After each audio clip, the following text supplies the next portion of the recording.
आपल्या कवठे महांकाळ मध्ये मिल ते ग्राहक थेट कपड्यांचा पुरवठा करणारे श्री सिद्धनाथ टेक्सटाईल यामध्ये लाडक्या बहिणीचा लग्न बस्ता काढा सर्वात स्वस्त आणि मिळवा 15,000 रुपयाच्या पुढे हमखास गिफ्ट सुद्धा। लग्न बस्ता महोत्सव मुहूर्ताची खरेदी फक्त सिद्धनाथ मध्येच। या ठिकाणी आपल्याला वधूवरांसाठी आणि पाहुण्यांसाठी कपडे, डिझायनर साड्या, इथेनिक वेअर आणि आहेरी साड्या अगदी होलसेल दरात। लग्न बस्त्यासाठी सर्वांचे आवडते ठिकाण पारंपरिक ते मॉडर्न वस्त्र दालन श्री सिद्धनाथ टेक्सटाईल, देशिंग रोड, यशवंत नगर, कवठे महांकाळ।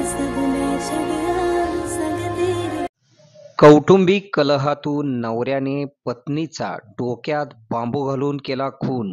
सततच्या वादाला कंटाळून नवऱ्याचे कृत्य। कौटुंबिक वादातून बांधकाम कामगार पतीने पत्नी शीलवंती पिंटू पाटील वय 30 राहणार राजेश्री शाहूनगर, विजयनगर, सांगली हिचा डोक्यात बांबूने वार करून निर्घृणपणे खून केला आहे। गुरुवारी पहाटेच्या 5च्या सुमारास हा प्रकार घडलेला आहे। खुनानंतर पती पिंटू पाटील हा 2 लहान मुलांना घेऊन फरार झालेला आहे। संजयनगर पोलिसांना माहिती मिळताच पिंटू पाटील याच्या शोधासाठी पोलीस पथके रवाना करण्यात आलेली आहेत। पिंटू पाटील हा मूळचा मंगळवेढा तालुक्यातील हुलजंती गावचा रहिवासी आहे। काही वर्षापासून तो सांगलीत राहतो। गौंड्याच्या हाताखाली किंवा मजुरीची कामे तो करत होता। मूळच्या नंदूर जिल्हा सोलापूर येथील, परंतु सांगलीत हनुमान नगरमध्ये स्थायिक असलेल्या शीलवंती हिच्याशी पिंटू पाटीलचे लग्न झाले होते। दोघांना 2 लहान मुले आहेत। सध्या विजयनगर जवळील राजेश्री शाहूनगर येथे रत्नदीप कारंडे यांच्या बंगल्याचे काम चालू होते।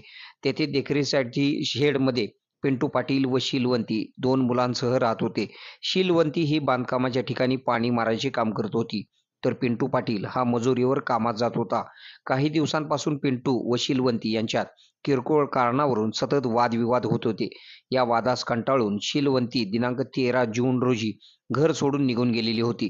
पिंटूने संजयनगर पोलीस ठाण्यात ती बेपत्ता झाल्याबाबत फिर्याद दाखल केलेली होती। शीलवंती ही पुण्याजवळ बहिणीकडे गेलेली होती। शनिवारी ती पतीकडे परत आली होती। त्यानंतर दोघांमध्ये पुन्हा वादावादी सुरू होती। शीलवंती परत आल्याचे संजयनगर पोलिसांना त्याने सांगितले नव्हते। गुरुवारी पहाटेच्या सुमारास पिंटूने बांबूने शीलवंतीच्या डोक्यात वार करून तिचा खून केला। त्यानंतर दोन्ही मुलांना घेऊन शेडला बाहेर कडी लावून तो पसार झाला। पिंटूने पलायन केल्यानंतर सांगोल्यातील ओळखीच्या व्यक्तीला हा प्रकार सांगितला।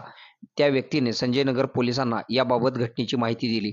त्यानंतर संजयनगर पोलिसांनी बांधकाम सुरू असलेल्या ठिकाणी शेड शोधले व शेडची कडी काढून आतमध्ये पाहिले असता शीलवंती पाटील यांचा मृतदेह पोलिसांना आढळून आला आहे। परिसरातील नागरिकांनी घटनेची माहिती कळताच त्या ठिकाणी मोठी गर्दी केलेली होती। संजयनगर पोलीस ठाण्याचे पोलीस निरीक्षक सूरज बिजली यांनी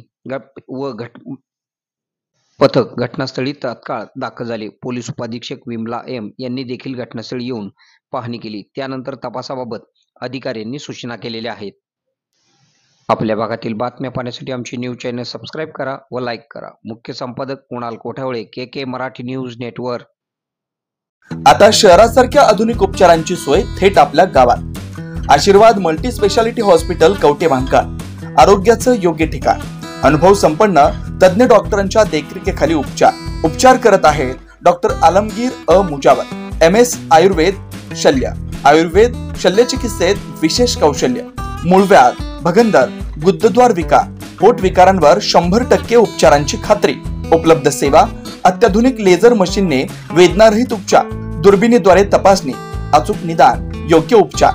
शस्त्रक्रिया विभाग, आयुर्वेदिक व होमिओपॅथिक उपचार, मानसोपचार, कान नाक घसा विकार, पोटदुखी, जळजळ, अपचन यावर खास उपचार व सल्ला। आमचा पत्ता दत्त मंदिर, जुना Agalgaon road, Kolekar petrol pump शेजारी, कवठे महांकाळ। संपर्क 9860 9806 98। शहरात जाण्याची गरज नाही, आता तज्ञ उपचार तुमच्या दारी। आरोग्य सांभाळा, उपचार घ्या, तेही अनुभवी डॉक्टरांकडून।